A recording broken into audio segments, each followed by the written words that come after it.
Lunch రెడీయా? Favourite paneer pulao. Wow, యాక్చువల్గా అయితే చికెన్ చేసుకునే వాళ్ళు మంచిదే కదా. So sweet of you. ఇది ప్రాపర్ వెజిటేరియన్ కదా, సో అన్ని వెజిటేరియన్. అందుకే నేను మీ దగ్గరకు వస్తాను. నాకు కావాల్సినట్టు అన్ని పెడతాను. పన్నీర్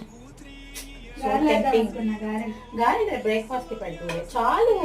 ప్రోటీన్ కదా, నువ్వు హెల్త్ కాన్షియస్ కదా. ఇంత తింటే లో అయిపోతుంది. ప్రోటీన్ లావ్ అవ్వదురా, రైస్ కార్బ్స్ కదా. అందుకే మనం బ్యాలెన్స్డ్ వేసాం రా. కాజు మొత్తం తీస్తారు. కాజు ఏంటది? Kaju curry, kaju curry, paneer pulao. Paneer pulao. So first ముద్ద మీకు ఇది దూపస్లో పెట్టేస్తే హాయిగా. దాన్ని పెడతా, నువ్వు వేడిగా తినాలి కదా, తిని ఫస్ట్. ఎక్స్ప్రెషన్ ఒరిజినల్ ఎక్స్ప్రెషన్ ఇప్పుడు అది కూడా తీస్తున్నా. ఓకే.